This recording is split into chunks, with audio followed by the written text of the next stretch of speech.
Bonjour, nous voici Ancre dans une nouvelle vidéo avec Kuromaku Recap. Si tu aimes les récaps d'anime, abonne-toi car tu vas être bien servi. Commençons.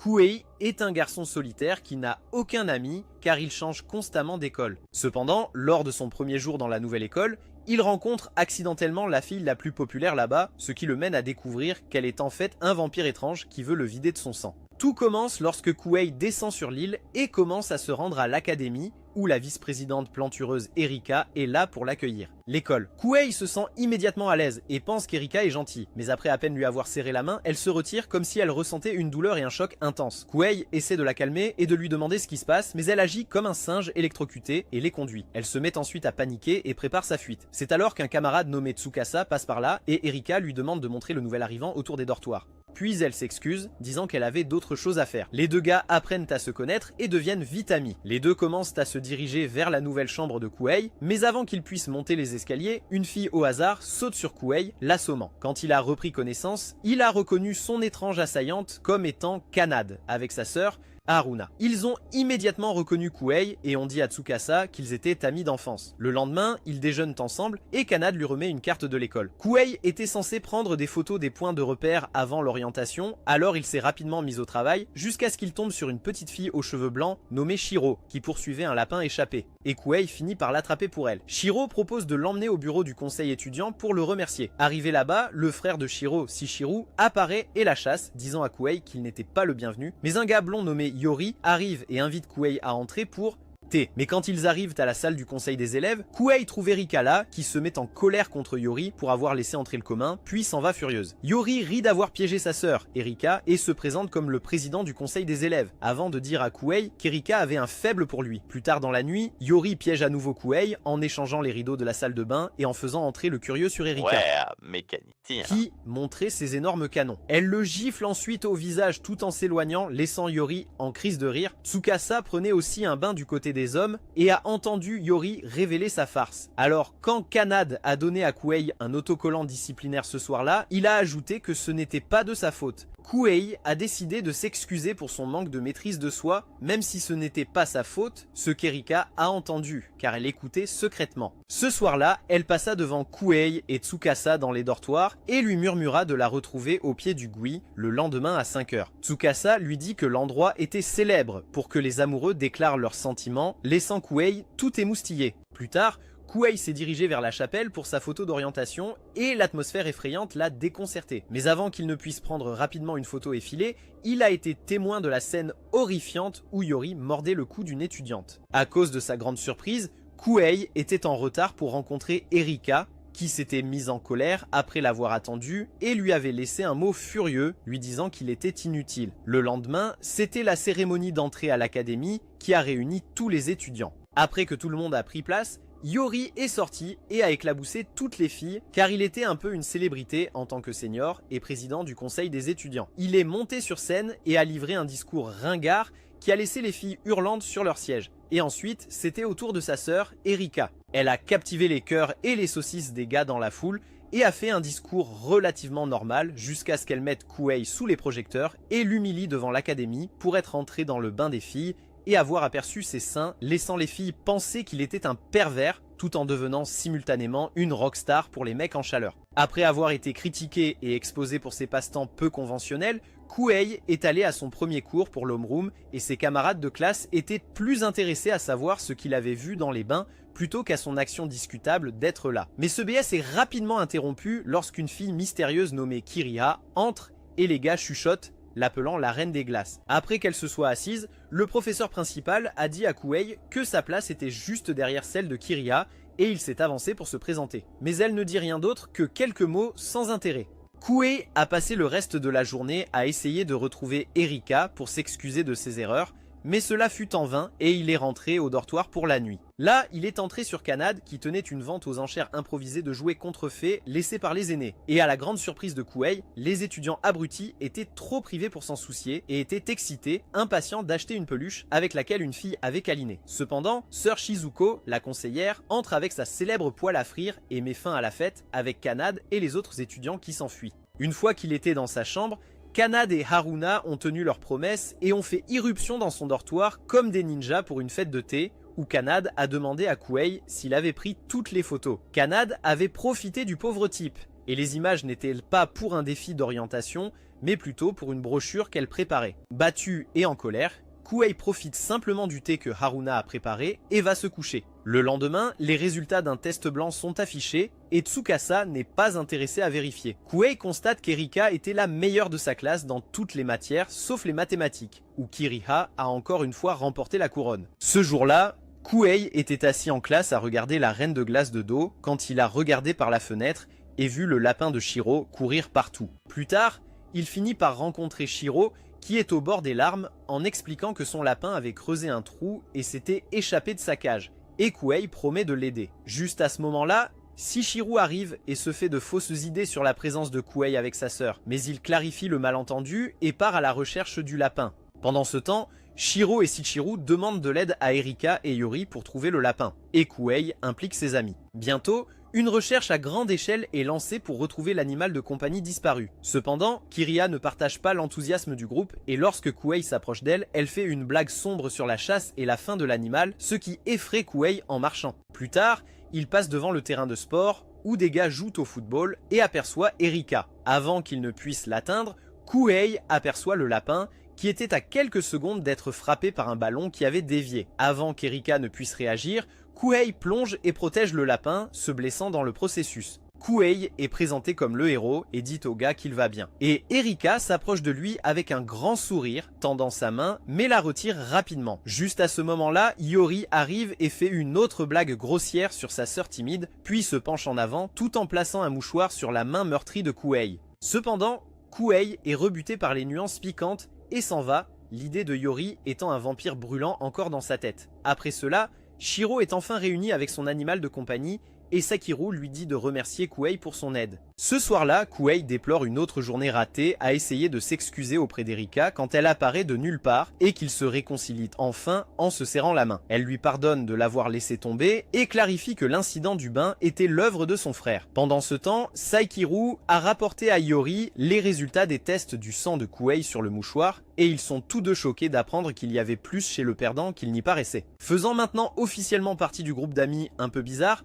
Erika se retrouvait à marcher avec eux jusqu'à l'école chaque matin, s'habituant lentement à la réalité étrange d'avoir de vrais amis qui ne semblaient pas se soucier de son comportement étrange. La dynamique du groupe était encore maladroite, mais elle essayait de s'intégrer malgré sa longue période d'isolement social. Quand Kanade a invité à une fête de thé exclusive chez Kuei, elle a ressenti un mélange étrange d'excitation et de terreur car les rassemblements sociaux n'étaient pas vraiment sa spécialité. Mais la perspective de normalité était trop tentante pour refuser, alors elle a décidé d'inviter Shiro aussi. Kuei, pendant ce temps, ne se rendait absolument pas compte qu'il était méticuleusement observé par son frère, Yori, qui avait pris l'habitude inquiétante de le regarder à travers les couloirs et pendant les pauses déjeuner. Le président du conseil des élèves semblait à Kuei avoir trouvé sa prochaine cible de repas, bien que son intérêt piquant aille bien au-delà de la simple faim. Il y avait quelque chose de calculé dans sa manière d'observer les routines quotidiennes de Kuei, comme s'il étudiait une proie avant de passer à l'action. Dans la cafétéria pendant leur pause déjeuner habituelle, la dure réalité de la situation financière de Kuei est devenue douloureusement évidente lorsqu'il a regardé avec envie les options de repas premium qu'il ne pouvait pas se permettre. Alors il s'est assis comme un idiot et a mangé ses nouilles une fois de plus. Sa tentative pathétique de rendre son repas basique plus satisfaisant en volant dans l'assiette de Tsukasa n'a trompé personne à leur table. Haruna est venu avec pour donner un coup de pouce et a généreusement glissé une portion de sa salade vers lui sans faire d'histoire sur le fait qu'il était fauché. Tsukasa a fait de même, échangeant discrètement certaines de ses meilleures portions de nourriture avec la triste excuse de déjeuner de Kuei, transformant leur repas en une session de partage improvisée qui a rendu la cafétéria moins solitaire. Alors qu'ils mangeaient et discutaient de sujets scolaires ennuyeux, l'attention de toute la cafétéria s'est soudainement déplacée et s'est concentrée intensément sur Kiriha Lalio qui venait de commettre un crime culinaire en versant négligemment un paquet entier de poudre de piment dans son plat déjà épicé et s'est mise à le manger comme si c'était des bonbons ordinaires. Les étudiants ont regardé avec une fascination horrifiée alors qu'elle consommait son repas volcanique sans même transpirer, consolidant ainsi sa réputation de méchante déchaînée. Ce soir-là, après avoir enduré l'obsession bizarre de Kanade pour son émission de détective de lutte sumo, Kuei s'est dirigée vers sa chambre d'étudiant où Erika est arrivée nerveusement pour leur fête de thé prévue. Elle a amené Shiro et c'était une fête animée qui s'est terminée par des projets de sortie en ville pour faire du shopping. Ce week-end-là, leur aventure était remplie de toutes les expéditions de shopping habituelles et des pitreries de plage que Kuei n'avait vues que dans les films. Ils ont flâné dans des magasins locaux, ont essayé des tenues ridicules et ont passé des heures à la plage à construire des châteaux de sable et à s'amuser, jusqu'à ce qu'Erika prenne Kuei à part et l'avertisse d'une manière inquiétante des véritables intentions de son frère. De retour à l'école, la semaine suivante, le comportement d'Iori est passé d'une observation subtile à un harcèlement manifeste. Il avait suivi Kuei de manière persistante dans les couloirs, apparaissant au coin à des moments opportuns et se faisant connaître de manière de plus en plus inquiétante. Finalement, il a isolé sa cible dans le vestiaire après le départ de la plupart des étudiants, lui demandant avec désinvolture de venir pour un jeu privé au bureau du conseil étudiant après l'école. L'invitation semblait assez innocente, mais quand il est arrivé à contre-cœur au bureau ce soir-là, Shiro était déjà là, prêt à leur servir du thé. Elle a préparé un service à thé élaboré avant que son frère ne l'envoie diplomatiquement avec des instructions polies mais fermes, les laissant seuls à trois dans le bureau spacieux.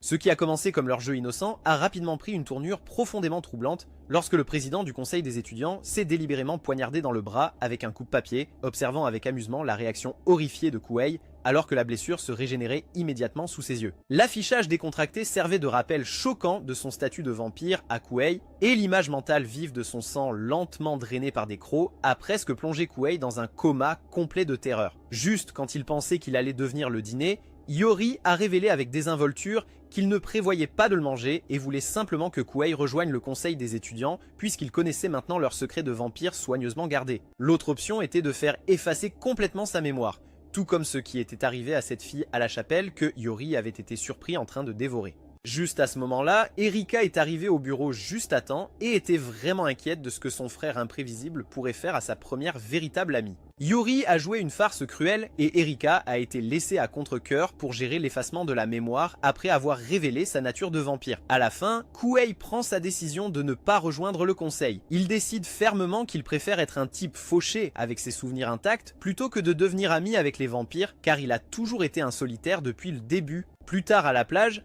alors que le soleil se couche, Erika fond en larmes parce qu'elle ne veut pas effacer les précieux souvenirs de son nouvel ami. Elle était profondément bouleversée et le cœur brisé qu'ils veuillent oublier tout ce qu'ils avaient partagé ensemble avec leur groupe d'amis proches. Amis. Après avoir passé un certain temps à réfléchir sérieusement à toutes ces expériences significatives avec Kanade et la bande, qui l'attendaient probablement de retour au dortoir, Kyuhei réalise enfin quelque chose d'important. Avoir des amis surnaturels n'était pas si terrible, surtout quand il semble se soucier de son bien-être. Il a finalement décidé de rejoindre le conseil des élèves, un choix qui a rendu Iori et Shichiru extrêmement satisfaits de l'issue inattendue de leur stratégie de recrutement élaborée. Kyuhei le bizarre commence le lendemain plein d'excitation à l'idée d'être au conseil des élèves des suceurs de sang. La réalité de travailler avec de véritables vampires semble surréaliste, mais il est déterminé à tirer le meilleur parti de cette opportunité bizarre qui lui est offerte. Tour. Au bureau, Iori lui donne une introduction détaillée à leurs capacités surnaturelles,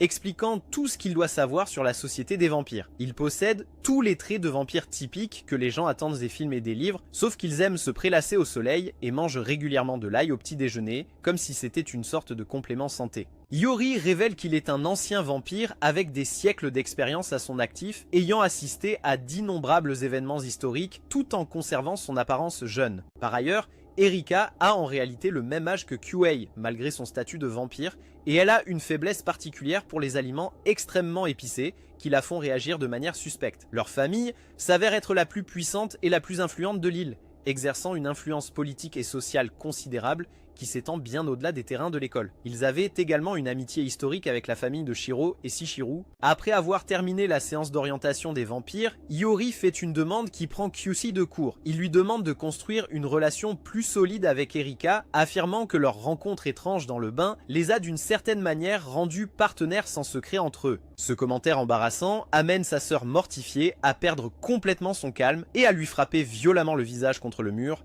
avec une force suffisante pour laisser une bosse. Après la session éducative surnaturelle, Iori emmène Kyuhei dans sa classe habituelle pour le présenter comme l'organisateur principal très attendu du festival de sport de cette année. Les étudiants sont d'abord surpris que leur idole bien-aimée, Twink, ne gère pas cet événement prestigieux personnellement, car il a organisé des festivals incroyables les années précédentes. Cependant, ils acceptent à contre-cœur le nouveau venu après qu'il ait prononcé ce qu'ils considèrent comme un discours absolument brillant, bien que Iori le qualifie simplement de transformer un défaut en un atout. Le nouveau poste exigeant de Kyuhei le garde incroyablement occupé avec des réunions de planification sans fin et des papiers administratifs, le rendant trop débordé pour rejoindre les habituelles rencontres autour d'un thé avec son groupe d'amis. Il parvient à s'organiser en programmant des sessions en fin de soirée avec la bande qui le soutiennent inconditionnellement malgré son emploi du temps chaotique. Alors qu'il discute de ses nouvelles responsabilités difficiles autour de snacks et de boissons, Haruna devient particulièrement désireuse d'aider avec tout ce dont il a besoin. Elle se souvient comment il lui avait écrit des lettres de motivation attentionnées pendant des moments difficiles dans le passé et elle veut lui rendre l'appareil de tout cœur en étant là pour lui maintenant. Plus tard, alors qu'il travaille sur des recherches et des références dans l'entrepôt poussiéreux du conseil, il parvient à forger un lien beaucoup plus fort avec son meilleur ami vampire en examinant ensemble de vieilles photographies. Les photos montrent Nyori, qui ne vieillit jamais, posant avec d'anciens étudiants d'il y a des décennies, son apparence restant complètement inchangée, tandis que les étudiants humains autour de lui ont depuis longtemps obtenu leur diplôme et vieilli. Kyuhei est frappé par une étincelle de génie et utilise sa vaste expérience en tant qu'étudiant transféré à plusieurs reprises pour créer le meilleur festival sportif que l'académie ait jamais vu. Il se rend même en ville avec Shiro pour obtenir personnellement des sponsors auprès des entreprises locales, car aucun des autres membres du conseil des étudiants ne veut suivre son approche non conventionnelle de collecte de fonds. Shiro est heureuse de l'accompagner dans sa quête secondaire, car sortir et interagir avec les habitants n'est pas quelque chose à laquelle elle est habituée en tant que membre protégé de sa famille prestigieuse. Son éducation l'a maintenue isolée des interactions sociales normales, donc ses sorties deviennent de petites aventures pour eux deux. Pendant leur recherche de sponsors, ils visitent divers magasins et restaurants, Kyuhei pratiquant ses talents de persuasion, tandis que Shiro l'observe. Les commerçants locaux sont étonnamment enthousiastes puisque Shiro était avec lui. Ils obtiennent des dons de nourriture, de décoration et même un peu d'argent pour les compétitions. Shiro avoue la réputation de sa famille et le fait qu'elle n'avait jamais quitté l'île de toute sa vie. Cela conduit Kyuhei à promettre de l'emmener en voyage hors de l'île pour la remercier. Alors que les préparatifs du festival continuent, Kyuhei s'investit dans tous les aspects du processus de planification. Il organise des réunions de comité, coordonne avec différents clubs et vérifie personnellement l'installation des divers stands et activités. Son approche pratique amène les autres étudiants à s'habituer à lui et à lui donner un coup de main dès qu'ils le peuvent. Erika le voit travailler dur et commence à venir l'aider, mais elle reste bouche bée quand un groupe d'étudiants vient à son secours. Elle remarque qu'à la fin de la période intensive de préparation du festival, il est devenu assez populaire parmi les étudiants qui ont mystérieusement pardonné ses activités de spectacle effrayants depuis son arrivée à l'école. La transformation de Kyuhei, de paria social à leader étudiant respecté, n'échappe pas à Yori et Shichiru, qui suivent son progrès avec un vif intérêt. Ils observent tous deux sa croissance personnelle remarquable tout au long de ce processus et se sentent pleinement satisfaits de leur choix stratégique de majordome vampire. Enfin, le jour de la fête sportive est arrivé. Kyuhei commence de manière fracassante en oubliant son discours d'ouverture à cause de sa mémoire de 500 mégaoctets. Yori le chahute depuis la foule, évoquant l'incident du bain, ce qui excite la foule, et Kyuhei passe rapidement à la cérémonie du serment avant de commencer le festival. Le premier événement de la journée était la course de 100 mètres où Kiriha a tranquillement terminé deuxième, puis a commencé à s'éloigner dans son air nonchalante. Quand Kyuhei l'arrête et lui dit qu'elle a bien fait, Kiriha balaie cela d'un revers de main et s'éloigne, indifférente aux paroles du perdant. La prochaine épreuve était la course de 400 mètres où Kanade a supplié Kyuhei de faire des commentaires et lorsqu'on lui a demandé pourquoi, elle a expliqué que Haruna participait et elle ne voulait pas passer tout son temps à la féliciter. Sœur mariée, avant qu'elle ne puisse augmenter le facteur de bizarrerie, Kyuhei lui vole le micro et commence à commenter la course, avec Haruna et Erika en tête. Cependant, elle commence à mesurer la distance entre elles en longueur de cheval. Alors quand Erika gagne, elle se précipite vers le stand de commentaires et délivre un coup de grâce de niveau Mortal Kombat pour l'avoir qualifié de cheval sauvage. Le reste de la journée a été rempli de bêtises et d'amusements alors que tout le monde s'est éclaté. Les gens de la ville étaient présents, soit en tant que sponsors, soit en tant que spectateurs. Cependant, les assistants de Kyuhei ont gâché la distribution des prix et maintenant, il manque de récompense. Mais il fait rapidement un calcul mental et se souvient de l'anniversaire de Haruna quand lui et Kanade n'avaient pas assez d'argent pour son cadeau, alors ils lui ont donné un bon promettant le cadeau plus tard. Il a proposé la même idée à son équipe et a demandé aux assistants de faire des bons pendant qu'il allait demander aux adultes et aux commerçants pour plus de prix sponsorisés. Les adultes du spectacle de terreur ont accepté car ils semblaient s'amuser en regardant les mecs et les filles en sueur s'affronter. Après cela, le groupe s'est assis pour déjeuner et tout le monde a trop mangé car Haruna avait exagéré avec la cuisine. Elle avait même préparé les nouilles sautées préférées de Kyuhei car elle voulait qu'il soit en forme pour la course en sac qu'ils faisaient ensemble, peut-être en visant la troisième jambe de Kyuhei. Cependant, Kyuhei révèle qu'il n'a pas pu participer à l'événement qu'il avait lui-même organisé, puis essaie de cacher la déception qu'il a ressentie ressenti. Juste à ce moment-là, Kiriya passe par là et se moque de sa fausse performance de bon gars avant de partir rapidement après avoir énervé Erika. Kuhei suit Kiriya jusqu'à un endroit isolé où il n'y avait personne et lui demande de se joindre à l'amusement, mais il est rappelé à la tente principale avant de pouvoir discuter davantage avec elle. Bientôt, la fête sportive est de retour avec une version ballon d'eau du dodgeball. Dès que le jeu a commencé, Kanade a été trempée en quelques secondes, excitant tous les mecs autour d'elle avec une vue sur la tour Eiffel de ce qu'elle avait sous son t-shirt. Elle s'est enfuie complètement embarrassée, veillant à étiqueter les garçons méchants qui lorgnaient ses melons avec des autocollants de punition disciplinaire. Pendant ce temps, Shiro se faisait battre sur le terrain de jeu, et malgré qu'il soit dans l'équipe adverse, Sikiru vient la sauver des ballons d'eau. Pendant ce temps, Yori a la tête dans le sable, se vantant de n'avoir jamais perdu dans le sport aquatique, bien que ce soit la première fois qu'il soit organisé. Une fois le temps imparti pour le jeu écoulé, les élèves se sont rapidement rassemblés pour la course en sac, mais Haruna s'était foulé la cheville plus tôt et ne pouvait plus participer, laissant Kuei sans partenaire. Les élèves à proximité chuchotaient entre eux qu'ils ne pouvaient pas s'associer avec lui, alors Kuei interpelle Kiriya et la supplie de devenir sa partenaire pour la course. Après avoir vu l'enthousiasme dans les yeux de tout le monde, elle accepte à contre-cœur, mais dit à Kuei de ne pas avoir d'attente. Haruna se met au travail sur le tressage des cheveux de Kiriya, avouant qu'elle avait voulu devenir son amie depuis longtemps. Enfin, la course commence et Erika est en tête avec son partenaire. Donc Kuei descend de son piédestal et dit à Kiriya que toutes ses balivernes sur le fait de s'amuser peuvent aller se faire voir et il voulait désespérément gagner.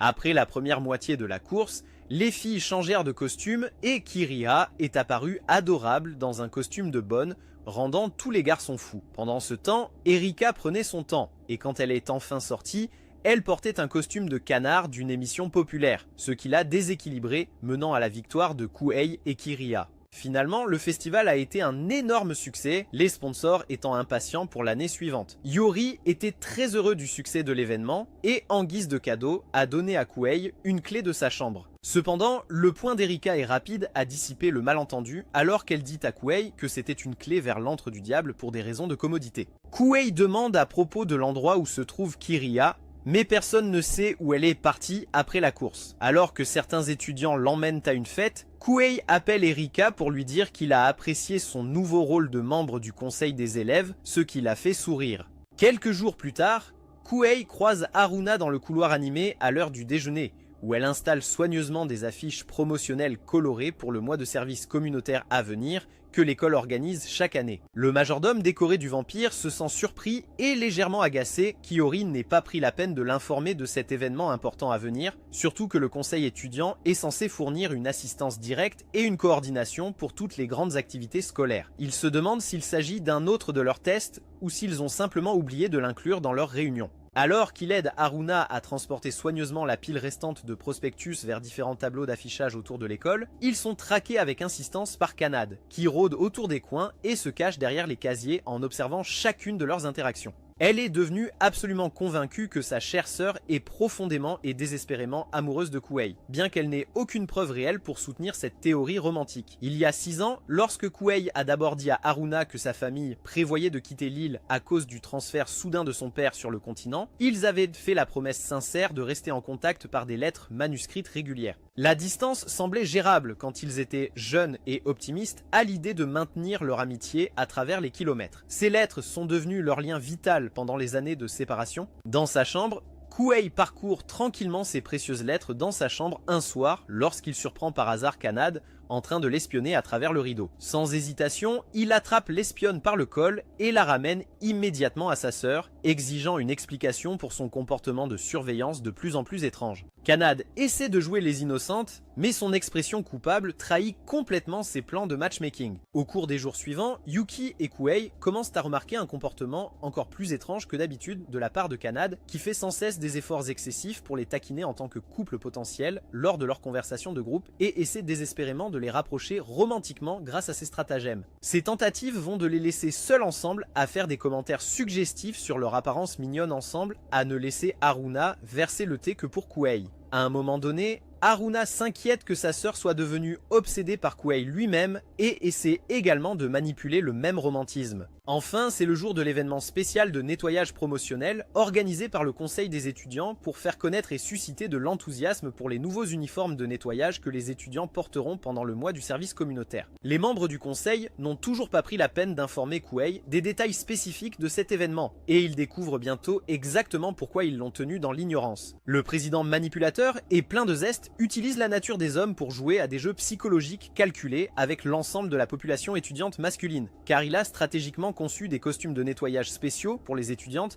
qui les font ressembler exactement au type de domestiques qui finissent par voler les maris à leurs petits amis légitimes. Le plan manipulateur fonctionne parfaitement selon leurs attentes, et le groupe d'étudiants masculins se met complètement dans l'esprit de nettoyage après que le sang leur monte à la tête. L'enthousiasme pour le mois du service communautaire monte en flèche, alors que les jeunes pleins d'hormones deviennent soudainement très intéressés à participer à des activités de nettoyage qu'ils éviteraient normalement à tout prix. En voyant sa sœur se tenir timidement sur scène dans l'uniforme accrocheur, Kanade attrape immédiatement le bras de Kuei et le tire avec force au premier rang pour avoir la meilleure vue possible. Elle les force pratiquement à poser pour une photo de couple, tout en lançant à sa sœur une citation pleine d'amour et de sacrifice. Mais tout cela énerve Haruna, et elle quitte la scène très en colère et embarrassée par cette démonstration publique que sa sœur a orchestrée sans permission. Elle se sent manipulée et exposée devant toute l'école alors qu'elle révèle que sa sœur faisait trop de théâtre parce que Haruna avait eu un accident et avait perdu la mémoire. Après que Kuei ait quitté l'île il y a tant d'années,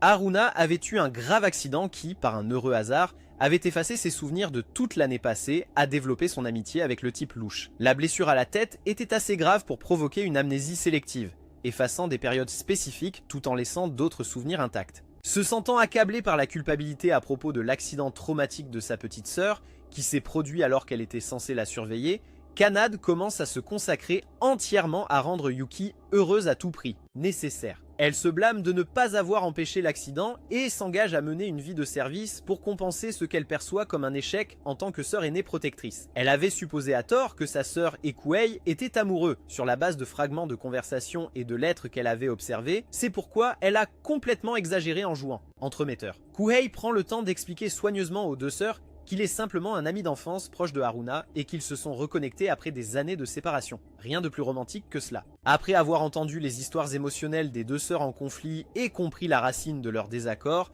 il rencontre Kanade en privé pour aborder le véritable problème. Il explique comment Haruna n'aime pas que sa sœur sacrifie toute sa vie et son bonheur personnel pour la rendre heureuse. Ce qui est la véritable raison pour laquelle elle a été distante et a refusé de lui parler dernièrement. Il encourage ensuite Kanade à rencontrer Haruna à leur ancien lieu de rencontre près du Gui, où les sœurs ont enfin l'occasion d'exprimer leurs pensées sincèrement et honnêtement pour la première fois depuis des années. Haruna avoue que sa faiblesse physique, qui la suit depuis sa naissance en raison d'une maladie chronique, la rendait secrètement jalouse de sa sœur en parfaite santé. Cependant, après l'accident qui a effacé la mémoire, elle n'aimait pas voir sa sœur autrefois joyeuse et insouciante devenir complètement concentrée sur la rendre heureuse alors qu'elle restait un personnage secondaire dans sa propre histoire. Pendant ce temps, Kanade se sent très mal d'avoir laissé sa sœur malade se blesser pendant qu'elle s'amusait sans souci et en étant une adolescente rebelle. Elle avait consacré tout son temps libre à compenser son échec perçu en aidant Yuki de manière absolue. Tout. C'est à ce moment-là que Kuei révèle qu'après l'accident de perte de mémoire,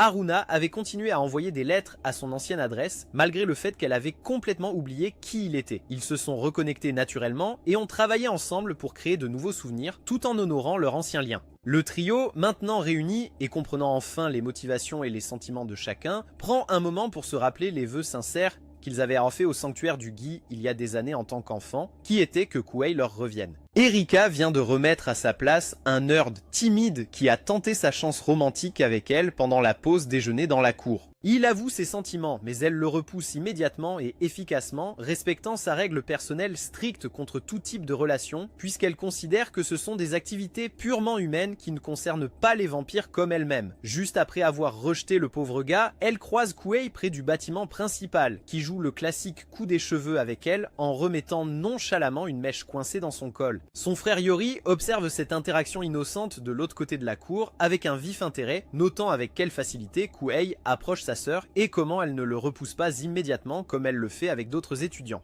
Plus tard dans l'après-midi au bureau du conseil, Kuei découvre par une conversation informelle que c'est l'anniversaire d'Erika, un fait qui n'intéresse personne d'autre. Il quitte immédiatement le bureau dès qu'il en a l'occasion, prétextant une course pour acheter quelque chose pour la méchante vampire. Pendant ce temps, les étudiantes nettoient la piscine de l'école en costume de soubrette en préparation de leur prochaine journée piscine et rencontre de natation. La piscine n'a pas été utilisée depuis des semaines et a besoin d'être nettoyée en profondeur pour être prête pour le grand jour. Yori et Shichiru viennent aider aux efforts de nettoyage, bien que chacun ait ses propres motivations cachées. Yori reçoit sa dose quotidienne de validation féminine, tandis que Shichiru fait un peu de ménage pour sa sœur. Après être revenu au bureau plus tard dans la soirée, Kuei travaille avec diligence sur les documents de planification d'événements avec Erika, en vérifiant les horaires et en coordonnant différentes activités pour la journée piscine. Une livraison de sushi arrive au bureau spécifiquement adressée à lui, ce qui déroute Erika car il n'a pas mentionné avoir commandé de nourriture. Après avoir reçu son vrai colis de Tsukasa, qui l'aide dans sa mission secrète,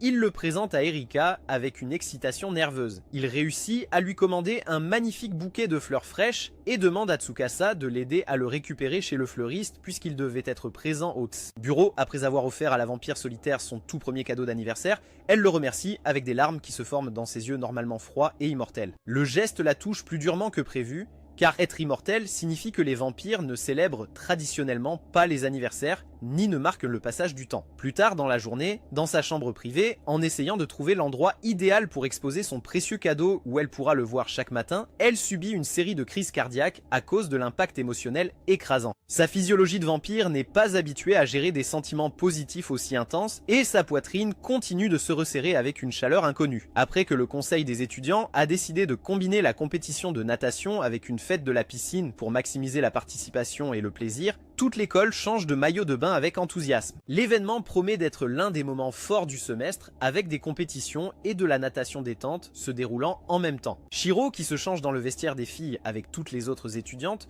oublie complètement comment retirer correctement sa chemise lorsque la variété de poitrine bien développée autour d'elle la fait se sentir totalement inadéquate par rapport à son propre développement physique. Elle reste là à se débattre avec son uniforme tout en essayant de ne pas fixer ses camarades plus mûrs, se sentant comme une novice parmi des femmes adultes. Les étudiants masculins sont beaucoup plus concentrés sur Sœur Shizuko, qui est apparue au bord de la piscine dans sa tenue religieuse conservatrice complète, le jour où elle est censée montrer ses attributs sacrés au corps étudiant. Yori, par contre, n'a absolument aucun problème à exhiber son corps de jeune homme parfaitement sculpté pour les filles, qui deviennent folles de ses aperçus calculés et de ses poses stratégiques. Il sait exactement ce qu'il fait et profite de chaque seconde de l'attention jusqu'à ce qu'Erika s'agace de sa frime et le pousse violemment dans la piscine. Erika et Kuei, qui se laissent toujours distraire par ses melons alors qu'il essaie de se concentrer sur le travail, coordonnent tout l'événement depuis le bord de la piscine. Ils gèrent les inscriptions, suivent les horaires et s'assurent que tout le matériel fonctionne correctement. Kanade est l'animatrice enthousiaste du programme, utilisant le système de sonorisation de la piscine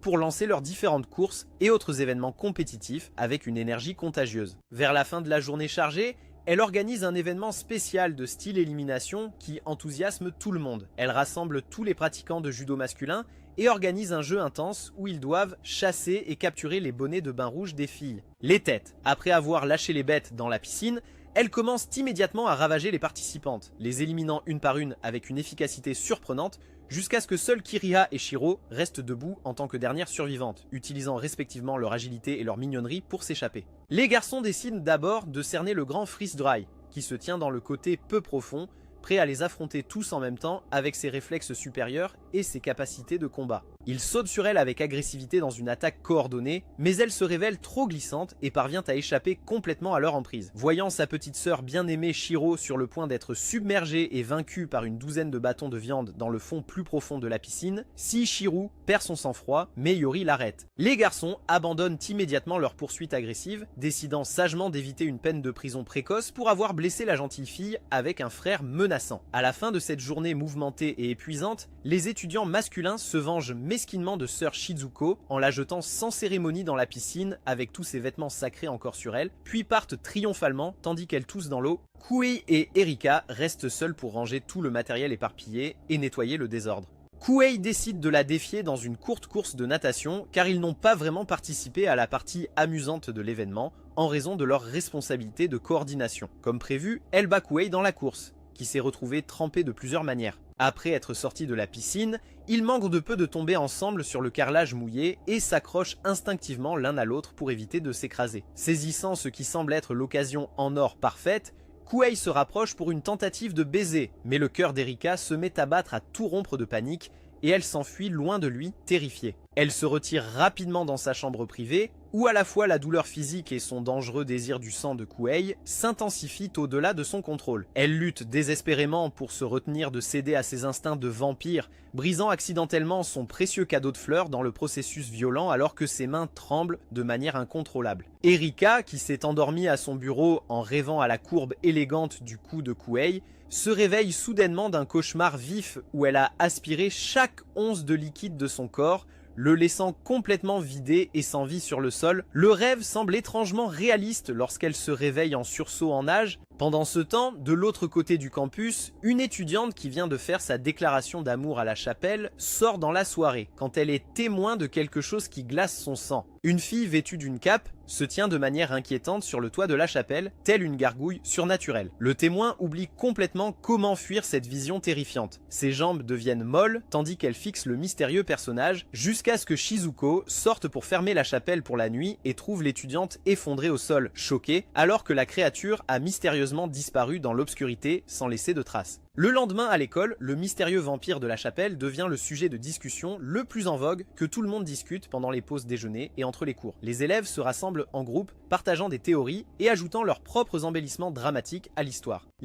Entendre parler de son espèce de manière aussi ouverte effraie sérieusement Erika, la rendant paranoïaque à l'idée que quelqu'un puisse faire le rapprochement. Les conversations empirent encore lorsque les petits amis disent à leurs petites amies qu'ils les abandonneraient immédiatement si la menace des vampires s'avérait réelle. Alors que Yori agit comme si toute la situation de vampire était une activité complètement normale, ce qui déroute tout le monde qui s'attend à ce que la présidente du conseil étudiant soit plus préoccupée par les menaces surnaturelles sur le campus. Erika ne comprend pas pourquoi il reste si indifférent aux rumeurs qui circulent dans les couloirs et se propagent comme une traînée de poudre. Il affirme que la meilleure chose à faire est de découvrir la vérité absolue derrière ces apparitions et de décider d'un plan approprié à partir de là, plutôt que de paniquer pour des informations non confirmées. Rapport. Vers la fin de la journée scolaire dans les dortoirs, Kanade a sorti l'arsenal divin de sa réserve d'urgence, comprenant une croix en métal et le grand collier d'Aïl qu'elle a tissé avec une précision militaire. Elle est prête à affronter tout vermine suceuse de sang qui pourrait potentiellement nuire à sa précieuse et fragile sœur, Haruna. Kuei et le reste de leur groupe d'amis qui viennent de rentrer de leurs activités après l'école la rencontrent dans la zone commune et remarquent immédiatement son équipement de chasse aux vampires. Erika, déjà nerveuse à cause du cauchemar de ce matin et des commérages de la journée, devient encore plus anxieuse face à la menace surnaturelle prise si au sérieux par quelqu'un d'aussi proche de leur cercle. Yori, en revanche, reste aussi insouciant que possible dans les circonstances, aidant même Kanade à nourrir sa paranoïa en complimentant son collier d'ail du marché fermier et en suggérant des mesures de protection supplémentaires. Son attitude décontractée à propos de l'équipement de chasse aux vampires semble à tout le monde soit très courageuse, soit très stupide. L'odeur omniprésente du collier enchanté s'avère trop forte pour que de simples mortels puissent la supporter sans s'étouffer. Bientôt, le frappant à la poêle apparaît comme prévu et réprimande immédiatement la guerrière vampire en herbe, qui est censée montrer l'exemple aux autres étudiants au lieu de semer le chaos avec ses préparatifs. Elle leur demande à tous de retourner immédiatement à l'intérieur et d'arrêter de déranger les autres résidents. Elle assure au groupe assemblé que de telles créatures surnaturelles n'existent pas dans la réalité et que les étudiants ne devraient pas perdre de temps à s'inquiéter de menaces imaginaires. Cependant, elle admet qu'apparemment une fille quelconque erre mystérieusement sur le campus la nuit, ce qui pourrait expliquer les observations. Pendant qu'Yori taquine gentiment Sœur Shizuko en posant des questions innocentes sur la sécurité de la chapelle, il donne au groupe un signal discret de la main pour se préparer à une patrouille de nuit organisée afin d'enquêter correctement. Au crépuscule, lorsque le campus est calme,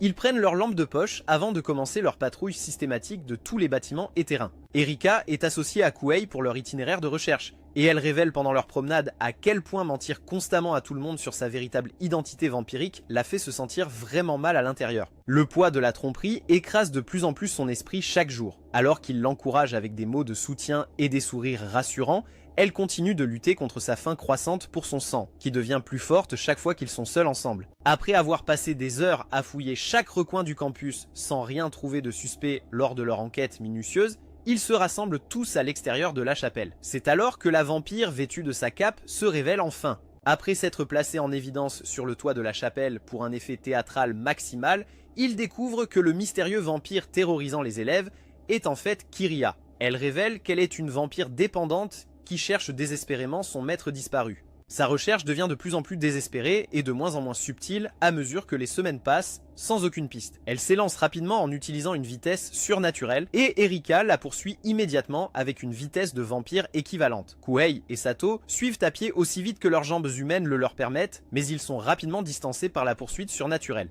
Haruna, qui a entendu des bruits suspects venant de l'extérieur de sa fenêtre de dortoir, se réveille immédiatement de son léger sommeil. Après avoir vu deux silhouettes ultra rapides courir dans les bois sombres comme dans un thriller surnaturel, elle prend la décision discutable de s'aventurer seule dans les bois pour enquêter sur les créatures mystérieuses. Après avoir poursuivi l'exceptionnellement agile Kiria à travers les arbres épais et les sous-bois, Erika ne peut pas maintenir le rythme exigeant et tombe épuisée sur le sol de la forêt où elle rencontre Haruna de manière inattendue. Le choc de voir son ami sous forme de vampire fait immédiatement s'évanouir Haruna à cause de la révélation accablante. Après avoir parlé en privé à Yori de ce qui doit être fait selon le protocole strict des vampires, Erika se prépare mentalement à effacer la mémoire de Haruna. Complètement. C'est une procédure qu'elle a déjà effectuée, mais cette fois-ci, elle est en conflit. Elle amène l'inconsciente Haruna au bâtiment du conseil et se prépare quand Kuei entre désespérément et lui demande de ne pas poursuivre la procédure. Elle révèle la vérité douloureuse qu'elle a en fait effacé la mémoire de Haruna il y a 6 ans durant leur enfance. Elle et Haruna étaient des amis très proches et elles jouaient régulièrement ensemble pendant cette année manquante. Le jour de son accident traumatique, elle l'avait en réalité sauvé de la collision potentiellement mortelle en utilisant sa vitesse de vampire et elle avait délibérément effacé sa mémoire de cette rencontre surnaturelle pour protéger le secret. C'est pourquoi elle a oublié une année entière et ne se souvenait plus du tout de Kuei à son retour. Après que Kuei la supplie désespérément de laisser le souvenir de Haruna complètement intact cette fois-ci, Erika refuse et commence la procédure d'effacement standard selon le protocole établi des vampires.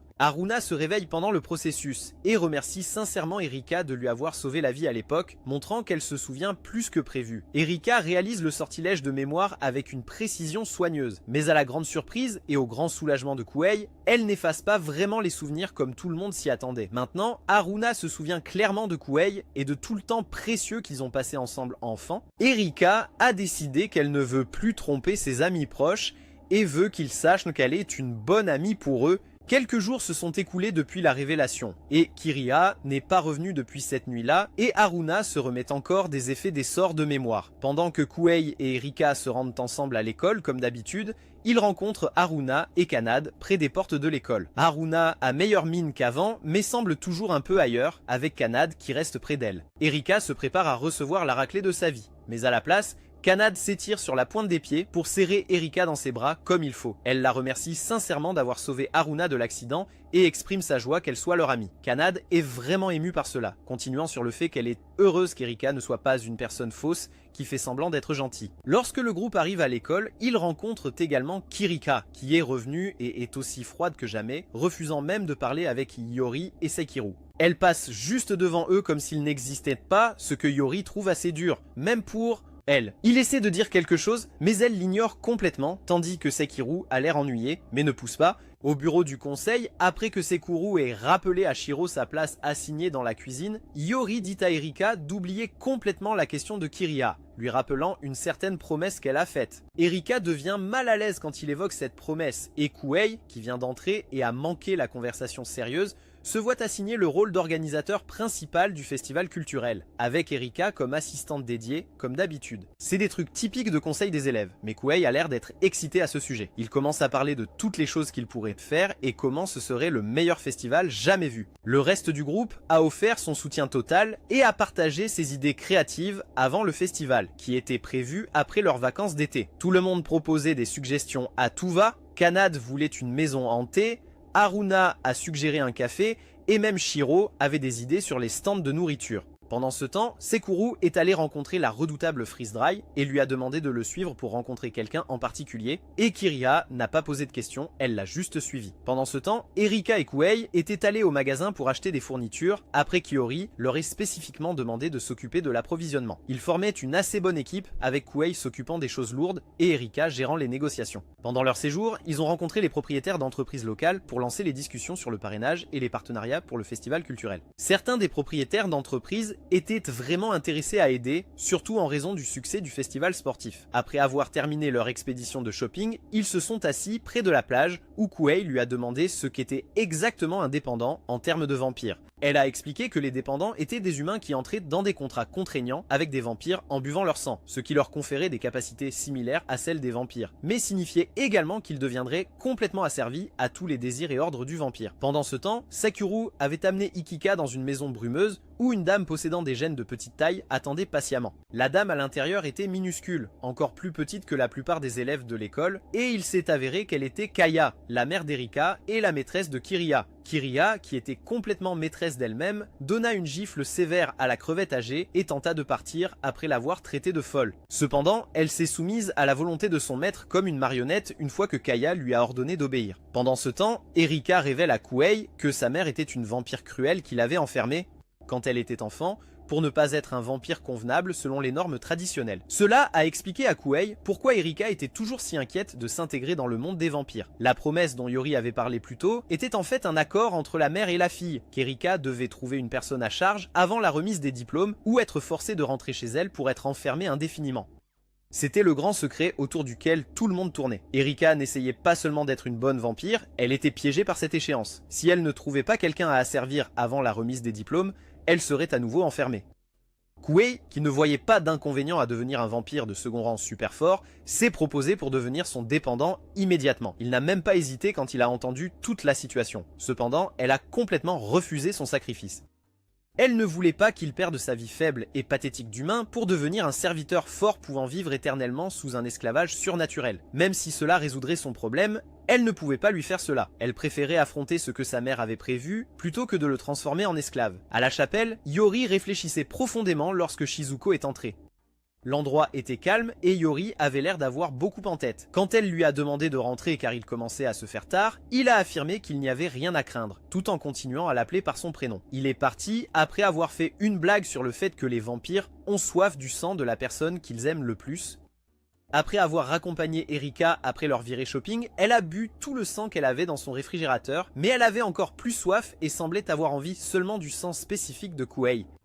Plus elle essayait de s'éloigner de ses racines de vampire, plus son côté vampire devenait fort. Le jour suivant, les étudiants s'amassent devant le bâtiment du conseil pour soumettre leurs demandes de festival culturel au conseil et aux organisateurs de l'événement. La file s'étend dans le couloir et autour du coin avec tout le monde portant des dossiers pleins de propositions et d'idées. Kuei et Erika sont coincés à une table dans la salle principale, examinant chaque soumission. Il y a des demandes pour tout, des maisons hantées aux stands de nourriture, en passant par les scènes de spectacle. Les étudiants n'arrêtent pas de venir poser des questions sur les règlements, les exigences spatiales et les allocations budgétaires. Après une longue et épuisante journée de planification et de coordination, Erika part avec Kuei. Ses mains sont crispées d'avoir pris des notes et sa tête lui fait mal d'avoir écouté les plaintes et les demandes des étudiants toute la journée. Kuei a l'air tout aussi fatigué, se frottant les yeux et s'étirant le dos alors qu'il ferme enfin la salle du conseil. Elle lutte encore intensément avec sa soif et reste constamment occupée pour se distraire de ses désirs accablants. À chaque moment de silence, elle sent la faim revenir. Elle se concentre sur l'organisation des papiers, vérifie les horaires, tout pour occuper son esprit. Mais la distraction ne fonctionne que pour de courtes périodes avant que l'envie ne revienne plus forte qu'avant. Sur le chemin du retour au dortoir, elle aperçoit un chat noir et sait quoi faire. Alors, elle se rend dans son ancienne maison pour rencontrer Kaya. La petite veut savoir pourquoi sa fille n'a pas encore fait de Kuei sa personne à charge. Le dialogue montre clairement qu'elle est déjà au courant de lui et se demande pourquoi Erika combat l'inévitable malgré leur accord contraignant. Kaya fait remarquer qu'Erika passe du temps avec ce garçon humain depuis des semaines et se demande pourquoi Erika perd du temps alors que la solution à son problème est juste là. La date limite pour trouver une personne à charge planait au-dessus de sa tête. Malgré les rappels de sa mère sur leur accord, Erika affirme qu'elle ne veut pas prendre de sang humain et refuse que Kaya dicte ses choix de vie. Kaya rétorque que l'accord qu'ils ont conclu est contraignant et que le temps presse, que cela plaise ou non à Erika. Le lendemain, Yori décide de donner au comité une journée complète de congé pour qu'ils puissent faire ce qu'ils veulent. Il annonce cela lors de leur réunion du matin, disant que tout le monde a travaillé trop dur sur les préparatifs du festival. Le stress se lit sur tous les visages et ils ont besoin d'une pause avant que les choses ne deviennent encore plus mouvementées. Kanade a déjà formulé une idée avant qu'Iori ne finisse de parler. Elle sort ce qui ressemble à un livre de dessins d'enfants rempli de croquis colorés et d'écritures désordonnées. Elle annonce qu'ils vont passer la journée à la plage, à jouer à des jeux et à regarder des feux d'artifice à la fin. Son enthousiasme est évident alors qu'elle montre ses plans mal dessinés pour les compétitions de beach volley et de natation. Ils décident de visiter l'île de Tamatsu car Shiro et Sikiru ont une danse traditionnelle à présenter selon les traditions religieuses de leur famille. L'île a un petit sanctuaire où leur famille exécute des danses rituelles depuis des générations. C'était donc l'excuse parfaite pour combiner détente et obligations culturelles. Avant de partir pour une journée de congé à la plage, Erika décide qu'elle ne prendra pas de poche de transfusion sanguine. Elle fixe le réfrigérateur dans sa chambre en sachant que le sang à l'intérieur pourrait aider à calmer ses envies. Mais elle est toujours obsédée par le fait d'être faible et ne veut pas consommer de sang du tout. Elle ferme la porte et s'éloigne, déterminée à tenir le coup. Une fois à la plage, Kanade a apporté un sac plein de jeux de plage et d'équipements de sport. Haruna a hâte de simplement se détendre au soleil. Kuhei ne cesse de jeter des coups d'œil à Erika, remarquant qu'elle semble plus tendue que d'habitude. À la plage, après avoir enfilé leur bikini, maillot de bain et short, ils commencent la journée en nageant et en jouant à plusieurs sports avec énergie. Ils installent un filet de volleyball dans le sable et se divisent en équipes. Le match de volleyball devient rapidement compétitif avec Erika qui met le casting de Haiku à l'épreuve. Ensuite, tout le monde s'amuse beaucoup à la plage, mais Erika se retire des activités de groupe, s'asseyant sur le sable et regardant au lieu de participer. Au fil de la journée, ils construisent des châteaux de sable et ramassent des coquillages. Shiro et Sikiru disparaissent un moment pour se préparer à leur danse traditionnelle au sanctuaire. À la fin de la journée, Kuhei, qui est avec Erika, essaie de lui prendre la main pour se diriger ensemble vers le sanctuaire de Tamatsu. Cependant, elle évite son contact et s'enfuit.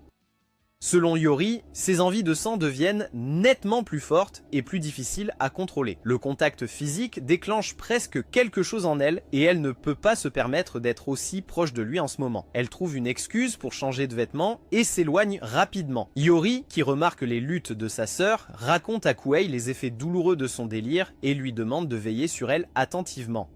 Il ne révèle pas tous les secrets des vampires, mais il laisse entendre qu'Erika fait face à quelque chose de sérieux.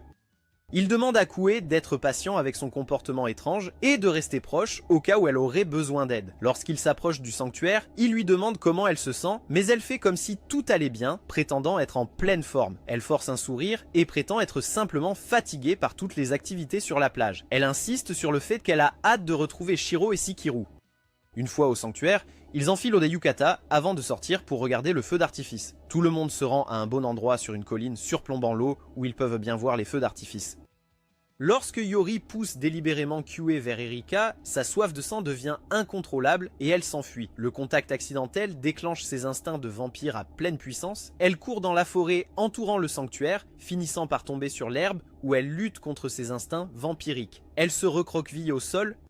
Q remarque son absence et la poursuit et après l'avoir découverte effondrée sur le sol, il est complètement exaspéré par son impuissance et il la saisit et ne veut pas la lâcher. Reconnaissant que ses pulsions s'intensifient, il la tire pour une étreinte et presse son cou contre ses lèvres. Il prend la décision pour eux deux, sachant qu'elle est trop têtue pour s'aider d'elle-même. Elle finit par céder et se nourrit de son sang.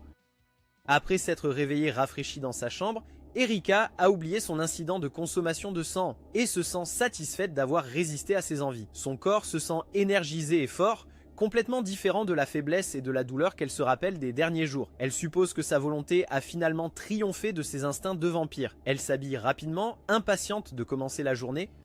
Pour la première fois depuis des semaines, elle ne ressent plus cette faim lancinante dans le fond de son esprit. De retour au bureau, elle retourne avec enthousiasme au travail, organisant le festival et divers événements associés. Elle étale tous les papiers et documents de planification sur la table, prête à s'attaquer à la montagne de tâches.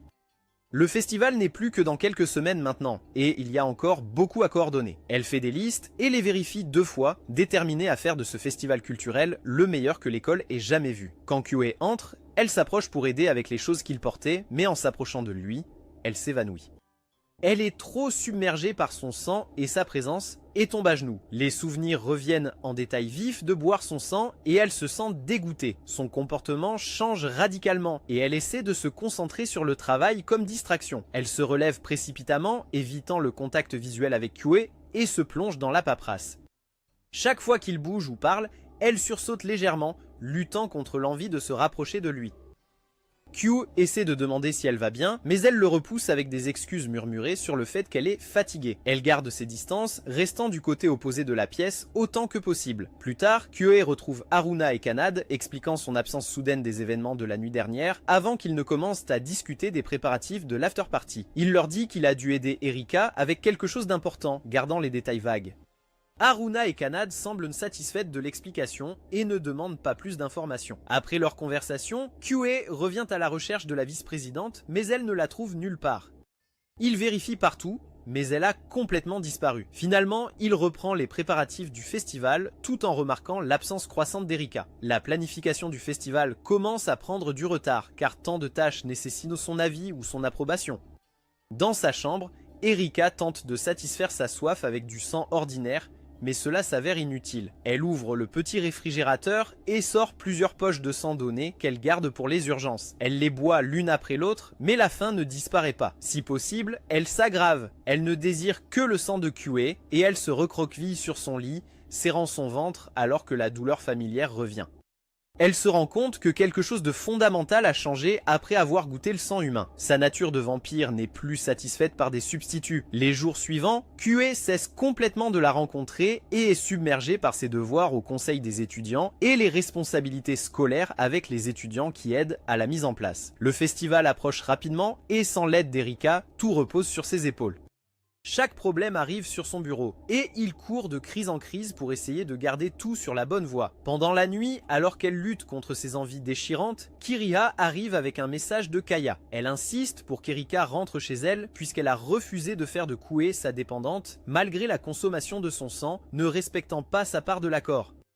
Le message est livré avec le ton nonchalant habituel de Kiriha, et Erika l'insulte de marionnette d'un maître sadique. Erika révèle que sa mère mène un jeu s'étendant sur des siècles avec elle, effaçant sa mémoire d'être son serviteur et la bannissant pour passer des décennies et des siècles à la rechercher, seulement pour effacer sa mémoire à nouveau et recommencer ce cycle tordu de cache-cache.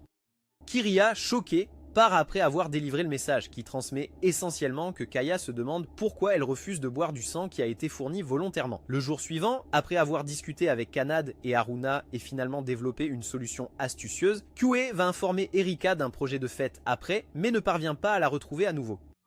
Les autres lui disent qu'Erika n'était pas là quand il se dirige vers le repère du diable, mais elle se cache dans le bureau du conseil et émerge après son départ. Elle attend derrière la porte, écoutant ses pas s'éloigner dans le couloir. Ce n'est que lorsqu'elle est certaine qu'il est parti qu'elle sort de sa cachette. Ses désirs ont atteint un point tel qu'elle s'effondre sur le bureau en pensant simplement à lui. Elle s'agrippe au bord du bureau, essayant de se stabiliser. Ses instincts de vampire prennent le dessus malgré ses efforts pour leur résister.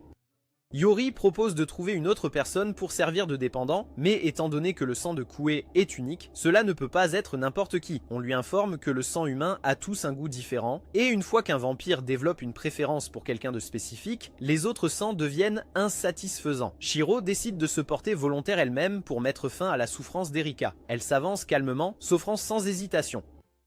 Elle dit qu'elle comprend la situation et veut aider à la résoudre avant que les choses ne s'aggravent. Mais cela met Kikoru en colère, qui attrape Yori par la gorge, mais devient calme quand Yori, révélé comme son maître, lui ordonne de cesser. Erika, toujours obsédée par son fantasme de mortalité perpétuelle, reste déterminée à trouver sa propre solution. Elle insiste qu'il doit y avoir une autre façon qui n'implique pas d'asservir quiconque ou de renoncer à son humanité. Elle refuse l'offre de Shiro et dit à Yori d'oublier les exigences de leur mère.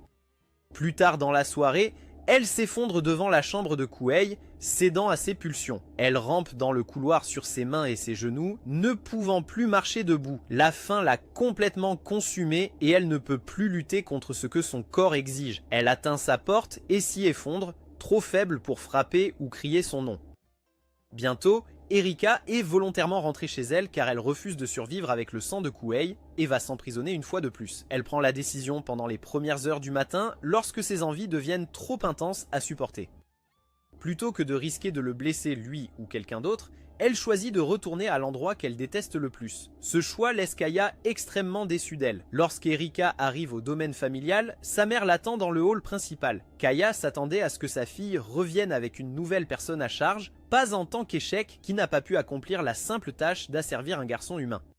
La déception dans sa voix est plus douloureuse que n'importe quelle punition physique. De retour à l'école, Kuhei se réveille et trouve le petit parachute qu'elle a laissé devant sa porte. Le petit artefact en papier est sur le sol et Kuhei se rend à la salle du conseil pour la chercher. Lorsqu'il demande où elle se trouve, Shiro lui explique tout ce qui s'est passé la nuit précédente, tandis qu'Iori l'informe qu'elle est partie définitivement. Les explications de Shiro sont factuelles, mais douces, essayant de l'aider à comprendre l'impossible situation à laquelle Erika était confrontée. Iori l'amène à la chapelle où il explique qu'elle a choisi de partir parce que la soif la tourmente trop et il dit à Kuhei qu'Erika essayait de le protéger en partant et que s'il veut son retour, il devra agir lui-même. Iori explique qu'Erika ne reviendra pas d'elle-même car son sens du devoir et son altruisme sont trop forts et si Kuhei veut changer la situation, c'est à lui de faire le premier pas. Pendant ce temps, les étudiants restants sont occupés avec les préparatifs du festival et ne cessent de poser des questions sur la vice-présidente, ignorant ce qui se passe. Kuhei essaie de gérer les tâches administratives, mais les étudiants demandent sans cesse où elle est et quand elle reviendra. Il invente des excuses vagues à son sujet, mais les gens commencent à remarquer que son absence dure depuis trop longtemps. Kanade et Haruna décident d'organiser une autre réunion autour du thé. Ils sont préoccupés par la disparition d'Erika et le comportement de plus en plus stressé de Kuhei. Ils pensent qu'un après-midi de détente entre amis pourrait aider tout le monde à se sentir mieux. Ils envoient des invitations et commencent à planifier des collations et des activités. Plus tard dans la journée, après avoir rencontré Kuhei bouleversé, qui a commencé à halluciner et confond Haruna avec Erika. À la fête du thé, il révèle qu'Erika ne reviendra pas, alors que tout le monde attendait sa présence. Son épuisement et son inquiétude l'ont poussé à bout. La fête de thé devient plus sérieuse lorsqu'il explique la situation. Haruna et Kanade écoutent avec choc alors qu'il décrit les luttes d'Erika avec sa nature de vampire et les exigences de sa famille. Ils le pressent de la ramener car elle est devenue cruciale pour leur cercle d'amis et les étudiants de l'école. Kanade souligne qu'Erika les a tous aidés de différentes manières et qu'ils doivent l'aider maintenant. Haruna est d'accord, disant que les vrais amis ne s'abandonnent pas quand les choses deviennent difficiles. La conversation se prolonge tard dans la nuit alors qu'ils discutent des solutions possibles. Kanade suggère qu'ils y aillent ensemble pour la ramener. Pendant ce temps, chez Kaya, Kiriya va convoquer Erika pour Kaya. Le domaine familial est froid et imposant, et après avoir décidé de récupérer Erika, Kuhei rencontre Yori et Shiro à l'entrée et il l'escorte jusqu'à la maison Sendo. Là, il rencontre Kaya qui est heureuse de voir que le dépendant de sa fille est venu se proposer à nouveau. Le petit vampire l'examine avec intérêt, tournant autour de lui comme un prédateur jaugeant sa proie, et elle suppose qu'il a enfin repris ses esprits et réalisé que devenir le dépendant d'Erika est la solution évidente à tous les problèmes. Kuhei affirme qu'il ne souhaite pas devenir un dépendant et qu'il veut simplement ramener Erika à l'école. Il dit essentiellement à l'ancien vampire que sa fille adolescente, qui a littéralement besoin de sang pour survivre en tant que vampire, ne devrait pas être obligé de pratiquer l'activité fondamentale des vampires. Kaya, exaspéré, le projette dans les airs comme s'il ne pesait rien. Le vampire ancien se lève et saisit son cou, se préparant à démontrer sa véritable faiblesse lorsqu'Erika apparaît. Elle avait écouté depuis le couloir et ne pouvait pas supporter de le voir blessé à cause d'elle. Elle supplie Kaya de laisser Kuhei partir et le supplie de s'éloigner d'elle puisqu'elle n'était rien d'autre que des ennuis. Elle essaie de rendre sa voix froide et distante, mais elle tremble d'émotion. Il refuse et lui demande de l'accompagner. Kuhei s'approche malgré ses tentatives pour le repousser. Il lui dit qu'il n'a pas peur de sa nature de vampire et qu'il ne partira pas sans elle. Il propose qu'elle peut lutter contre sa soif de vampire tout en vivant la vie qu'elle souhaite, entourée d'amis qui se soucient d'elle. Ce n'est pas une solution parfaite, mais c'est mieux qu'être enfermée. Et étonnamment, elle est d'accord et confronte sa mère tandis qu'Yori regarde aux côtés de Shiro, fier de sa sœur pour avoir forgé son propre destin. Erika s'affirme face à Kaya pour la première fois de sa vie, déclarant qu'elle va trouver sa propre façon de gérer le fait d'être une vampire. Yori sourit en voyant sa sœur enfin montrer du caractère. Kaya avertit Erika que ce chemin ne mènera qu'à plus de souffrance, mais Erika est déterminée à essayer. Elle dit à sa mère qu'elle préfère lutter avec ses choix plutôt que de vivre comme une prisonnière dans la maison familiale. Après avoir attendu toute la nuit devant le dortoir, Kanade, Haruna et Tsukasa sont soulagés de voir enfin Erika revenir à l'école. Ils ont fait des tours de garde, déterminés à être là à son retour. Lorsqu'ils la voient enfin marcher sur le chemin avec Kuhei, ils courent et la saluer avec des câlins et des larmes. Ils poursuivent avec le festival culturel après les vacances d'été et se concentrent sur le fait de profiter du temps restant avant la remise des diplômes. Le festival culturel est un grand succès, avec tout leur travail acharné qui porte ses fruits. Erika se lance à fond dans les activités, utilisant l'emploi du temps chargé pour se distraire de sa faim persistante. Les amis passent leurs derniers mois d'école à se créer des souvenirs ensemble, sachant que bientôt, ils prendront des chemins différents. C'est tout pour la vidéo d'aujourd'hui. Si vous avez regardé jusqu'à la fin, commentez ci-dessous les attributs sacrés de Sœur Shizuko pour troubler les profanes. Si vous aimez les résumés d'animes comme celui-ci, n'oubliez pas de consulter cette vidéo juste ici.